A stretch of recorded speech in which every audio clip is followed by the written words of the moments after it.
Voice of America news center Washington.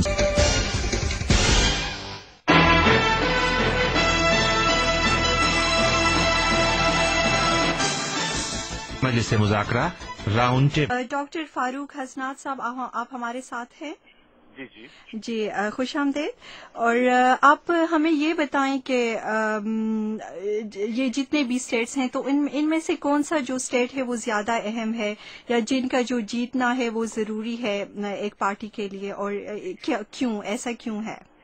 اس مرتبہ یہ ہوا ہے کہ چونکہ 8 سال کی ناکام پالیسی صدر بش کی، جس میں انٹرنل پالیسی بھی جو اکنامکس کا ہم نے حشر دیکھا، مارکیٹس کا، اور جو انفراسٹرکچر ہے امریکہ کا اس میں جو توڑ پھوڑ شروع ہے، ہیلتھ کیئر کا جو بہت شدید پرابلمز ہیں، اس کے علاوہ جو فارن پالیسی میں ڈیزاسٹرز کیے ہیں صدر بش نے، تو یہ ایک اس بیک گراؤنڈ میں یہ سارے الیکشنز ہو رہے ہیں جی. اور نظر یہ آ رہا ہے کہ 8 اسٹیٹس جو پہلے صدر بش کے ساتھ گئی تھیں دونوں الیکشنز میں، وہاں ان کو وہ سوئنگ اسٹیٹس بن چکی ہیں، یعنی کہ ڈیموکریٹک اسٹیٹ تو ڈیموکریٹک ہی رہی ہیں، لیکن جو ریپبلکن اسٹیٹس ہیں وہاں پہ مقابلہ ہو رہا ہے.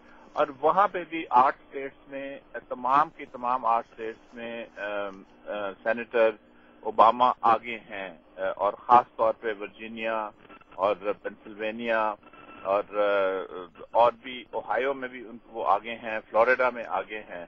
تو اس میں سینیٹر مکین کو تو تمام کی تمام 8 اسٹیٹس جیتنی ہوں گی اگر انہوں نے اس الیکشن میں کوئی مطلب ہے مقابلہ بھی کرنا ہے.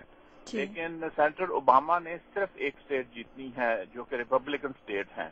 تو اس لیے آپ دیکھتے ہیں کہ اب جب کلوزنگ دن آ رہے ہیں، بالکل چند دن رہ گئے ہیں، تو سارا کا سارا زور جو کہ ٹریڈیشنل ریپبلکن اسٹیٹس ہیں وہاں پہ لگایا جا رہا ہے، یعنی کہ ان کی ٹرف کے اوپر مقابلہ ہو رہا ہے، نہ کہ کسی ڈیموکریٹک اسٹیٹ میں. تو اس کا یہ مطلب ہے کہ جی آواز تو جس کا مطلب یہ ہے کہ ریپبلکن پارٹی ڈیفینسو پہ ہے اور ڈیموکریٹک پارٹی کا جو کینڈیڈیٹ ہے وہ اوفینسو پہ ہے. جی. تو اب ایسے حالات میں جب پاکستان بہت مشکلات سے دوچار ہے اور یہاں ڈیموکریٹس کی حکومت بنتی ہے، تو آپ کے خیال میں پاکستان کے لیے کیا چیلنجز ہو سکتی ہیں؟ یہ جو نقطہ نظر ہے یہ زیادہ ریلیونٹ تھا جب کولڈ وار کا زمانہ تھا، جس میں سوویت یونین اور امریکہ ہی 2 پاورز تھیں. لیکن اب وقت بہت تبدیل ہو گیا ہے، اب پاور سینٹرز بہت ہو گئے ہیں. صرف امریکہ ایک بڑی پاور کے طور پہ تو ہوگا دنیا میں، لیکن امریکہ کے علاوہ بھی چائنا ہے، جاپان ہے، یورپین یونین ہے، اور دوسرے علاقوں میں جیسا برازیل ہے، جیسا چائنا، پاور سینٹرز ہیں جو کہ اگنور نہیں کیے جا سکتے. تو اس لیے یہ کہنا کہ یہاں پہ جو حکومت ہوگی اس کی پریفرنس کیا ہوگی، یہ اب کچھ ریلیونسی اس کی نہیں رہی. اصل بات یہ ہوگی کہ پاکستان کس مہارت کے ساتھ ایک بیلنس کریٹ کرتا ہے، اور جو علاقائی ممالک ہیں جس میں ایران ہے، ترکی ہے اور چائنا ہے، ان کے ساتھ کس طرح وہ اپنے تعلقات کو بہتر کر کے آگے بڑھاتا ہے. اس لیے کہ ہم نے پیچھے دیکھا 9 سال میں ایک ہی پاکستان کا سنگل ایشو خارجہ پالیسی تھی اور وہ تھی امریکہ سینٹرڈ. وہ بات، اور جس کی وجہ سے نقصان بھی ہوا. اب یہ زرداری صاحب جب چائنا گئے ہیں تو ان کو کوئی خاص امداد وہاں سے نہیں ملی، اور اسی طرح جو علاقائی ایران ہے اس کے ساتھ بھی بہت مشکل ہو رہی ہے پھر سے نارمل تعلقات کرنے واپس لانے کے لیے. تو اس لیے یہ پاکستان کو اپنی خارجہ پالیسی میں خاصی تبدیلیاں لانی ہوں گی، اور یہ سوچ کر کہ دنیا تبدیل ہو گئی ہے اور یہ وہ دنیا نہیں رہی. تو اس لیے کوئی فرق نہیں پڑتا اگر ڈیموکریٹس ہیں یا ریپبلکنس ہیں، کیونکہ یہ امریکہ بذات ملک یہ پھنس گیا ہوا ہے افغانستان میں. جیسے پہلے بھی یہاں پہ کہا گیا کہ اگر وہ وہاں سے کیسے نکلیں، اگر وہ بالکل چھوڑ کے آ جائیں سارا کچھ، القاعدہ وہاں پہ موجود ہے، طالبان جو ہوسٹائل ہیں وہ موجود ہیں، وہ تو 2-4 دن میں کرزئی حکومت کا تختہ الٹ دیں گے، کیونکہ امریکہ کے انٹرسٹ میں نہیں ہے. تو اس لیے یہ نہیں ہے کہ امریکہ کی خواہش کیا ہے، چونکہ اب ان کے پاس اتنی پاور نہیں رہی کہ یہ خواہشات کے اوپر اپنی خارجہ پالیسی چلائیں. اب مسئلہ صرف یہ ہے کہ وہاں سے کس طریقے سے نکلا جائے، اور اس میں اس ایسے طریقے سے نکلا جائے جس سے ان کا بچاؤ ہو سکے. لیکن آئندہ میرا نہیں خیال کہ امریکہ اس قسم کا مس ایڈونچر کوئی بھی کرے گا، چونکہ انہوں نے اپنا دیکھ لیا ہے کہ ان کی پاور کی بہت لمیٹیشنز ہیں. عراق میں بھی انہوں نے دیکھ لیا، لبنان میں بھی انہوں نے دیکھ لیا. 2006 میں جب اسرائیل کو انہوں نے انسٹیگیٹ کیا حملہ کرنے کے لیے تو آگے سے اسرائیل کو کامیابی حاصل نہیں ہوئی. پھر افغانستان میں بھی حالات ہمارے سامنے ہیں.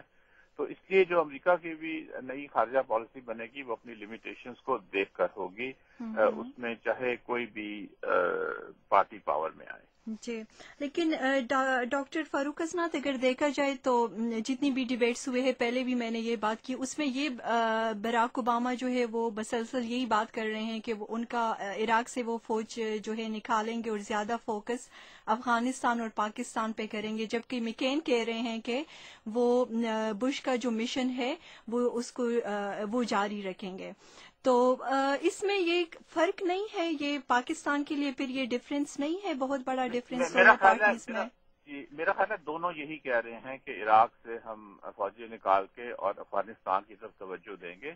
اور جیسے میں نے کہا اس کی وجہ یہ ہے کہ وہاں پہ القاعدہ موجود ہے، اور وہاں پہ جو جس قسم کی لڑائی ہو رہی ہے جو پرو امریکن کرزئی حکومت کو کے خلاف، تو وہاں امریکہ کی وہ مجبوری ہے. تو اس لیے یہ تو دونوں کہہ رہے ہیں. لیکن ایک چیز ہمیں نہیں بھولنی چاہیے جو براک اوباما نے اپنی اس میں کہا، انہوں نے صاف کہا کہ دیکھیے پاکستان کی جو جمہوری حکومت ہے اور جو جمہوریت کا نظام ہے اس کو ہمیں سپورٹ کرنا چاہیے. پاکستان کے عوام کے ساتھ ہمارے تعلقات بہتر ہونے چاہیے، اور جو پچھلے بش ایڈمنسٹریشن نے ایک ڈکٹیٹر کے ساتھ تعلقات بنائے وہ درست نہیں تھے، یہ بھی انہوں نے کہا. تو اس لیے اس چیز کو ہمیں نظر انداز نہیں کرنا چاہیے کہ ان کا پاکستان کے بارے میں کیا نقطہ نظر کیا ہے. پاکستان کا اصل مسئلہ یہ ہے کہ افغانستان میں جب بھی اس قسم کی معاملات ہوتے ہیں، وہاں پہ سول وار ہوتی ہے یا وہاں پہ وائلنس کے کوئی بھی ہوتے ہیں، تو چونکہ ٹرائبز پاکستان کی اور افغانستان کے آپس میں ان کے اتنے گہرے تعلقات ہیں کہ پاکستان کی ٹرائبز اس میں ملوث ہو جاتی ہیں. اور جب ٹرائبز اس میں انوالو ہو جاتی ہیں تو وہ پھر اسپل اوور ایفیکٹ افغانستان کا پاکستان کے اوپر بھی آ جاتا ہے. اس لیے جب تک افغانستان میں جب تک اس قسم کے مسائل رہیں گے پاکستان بھی اس میں انوالو رہے گا. تو جب تک وہاں پہ ختم نہیں ہو جاتی سول وار جو ہو رہی ہے افغانستان میں، اس وقت تک پاکستان میں بھی امن نہیں آئے گا. جی، تو ڈاکٹر فاروق حسنات صاحب، اس کی وجہ کیا ہے؟ یہ مسلم کمیونٹی کیوں اوباما کو کیوں سپورٹ کر رہے ہیں، مکین کو کیوں نہیں؟ اس کی بنیادی وجہ تو یہ ہے کہ جو ہمیں یہ سمجھنا چاہیے کہ جارج بش کی جو حکومت تھی، جو ریپبلکن پارٹی کے نمائندے تھے، وہ نیو کانس چلا رہے تھے. اور نیو کانس کا جو ایک کٹر مذہبی کرسچن رائٹ جسے ہم کہتے ہیں، اس کی بیکنگ سے. تو اس لیے اور پوری دنیا میں جو جیسا انہوں نے عراق میں کیا، ان کا یہی مقصد تھا کہ نیو کولونیلزم ہم پھر سے یعنی کالونائز کریں دنیا کو. وہ علیحدہ بات ہے کہ عراق میں اتنی زیادہ ریزسٹنس ہوئی کہ ان کے منصوبے ناکام ہو گئے، لیکن یہ ان کا ایک فلسفہ ہے اور یہ ان کا ایک سوچ ہے. اوباما جو ہیں یا ڈیموکریٹک پارٹی ہے وہ اس چیز میں بلیو نہیں کرتے. وہ زیادہ نیگوسیشنز میں بات چیت، ڈائلاگ، دوسرے کی بات بھی آپ سمجھیں، اپنی ان کو سمجھانے کی کوشش کریں. اور ان کے پاس یہ ایجنڈا نہیں ہے جس طرح ریپبلکن نیو کانس کے پاس ہے کہ دنیا کو کالونائز پھر سے کیا جائے، جو 17ویں سینچری کے سٹائل کے اوپر جس طرح برطانیہ اور فرانس نے کیا تھا. اس کا اب زمانہ بھی نہیں رہا. تو اس لیے مسلمان جی سمجھتے ہیں کہ زیادہ دنیا میں امن ہوگا، اور جو مسائل ہیں جیسا معاہد صاحب نے بھی کہا، فلسطین کا مسئلہ ہے بہت بڑا، دوسرے جیسا مسائل ہیں، اس میں جو نئی ایڈمنسٹریشن ہے یہ ان کو سمجھنے کی کوشش کرے گی.